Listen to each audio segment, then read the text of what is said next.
ఓం శివాయ విష్ణురూపాయ శివరూపాయ విష్ణవే శివస్య హృదయం విష్ణు విష్ణోచ్చ హృదయం శివ.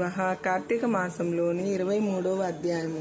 అగస్త్యుడు మరల అత్రి మహర్ని కాంచి, ఓ మునిపుంగవ, విజయమొందిన పురంజేయుడు ఏమి చేసెనో వివరింపమని అడుగగా అత్రి మహాముని ఇట్లు చెప్పిరి. కుంభ సంభవ, పురంజేయుడు కార్తీక వ్రతాచారణ ప్రభావము అసమాన బలోపేతుడై అగ్నిశేషము శత్రుశేషము ఉండకూడదని తెలిసి తన శత్రురాజులందరినీ ఓడించి నిరాకంఠముగా తన రాజ్యమును ఏలుచుండెను.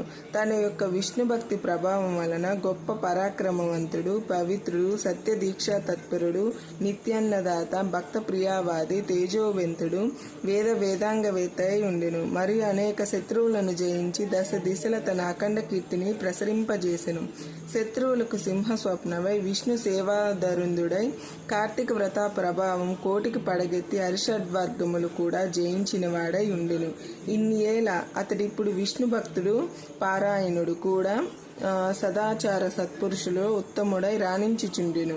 అయినను తనకు తృప్తి లేదు. ఏ దేశమున, ఏ కాలమున, ఏ క్షేత్రమున ఏ విధముగా శ్రీహరిని పూజించిన కృతజ్ఞ అగుదున అని విచారించుచుండగా ఒకానొక నాడు అశీరవాణి పురంజయ, కావేరీ తీరమున శ్రీరంగ క్షేత్రమున్నది, దానిని 2వ వైకుంఠమని పిలిచెదురు.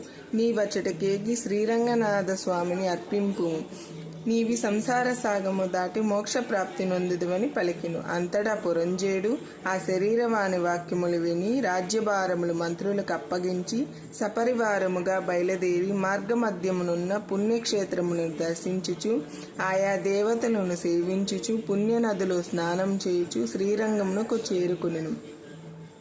అక్కడ కావేరీ నది 2 పాయలై ప్రవహించుచుండగా మధ్యనున్న శ్రీరంగనాథ ఆలయము శేషశయ్యపై పవలించుచున్న శ్రీరంగనాథుని గాంచి పరవశమంది చేతులు జోడించి, దామోదర, గోవింద, గోపాల, హరే కృష్ణ, వాసుదేవ, అనంత, అచ్యుత, ముకుంద, పురాణ పురుష, హృషికేశ, ద్రౌపదిమాన సంరక్షక, దీనజన భక్తపోష, ప్రహ్లాద వరద, గరుడ ధ్వజ, కరివరద, పాహిమాం రక్షమాం దాసోహం పరమాత్మ దాసోహం అని విష్ణు స్తోత్రములు పఠించి కార్తీక మాసమంతయు శ్రీరంగమునందే గడిపి తదుపరి సపరివారముగా అయోధ్యకు బయలుదేరును.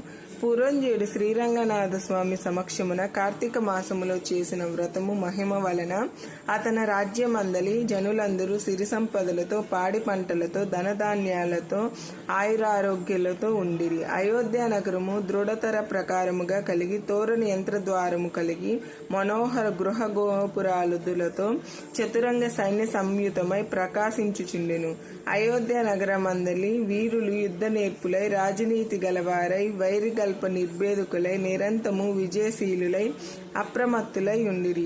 ఆ నగరమందలి అంగనామణులు సింహ గజాగనులు పద్మా పత్రాయతలోచనులై, విపుల సోనిత్వము, విశాల కటిత్వము, సూక్ష్మ మధ్యత్వము, సింహకూచ పీనత్వం కలిగి రూపవతులే, శీలవతులే, గుణవతులుగా ఖ్యాతి కలిగి ఉండిరి.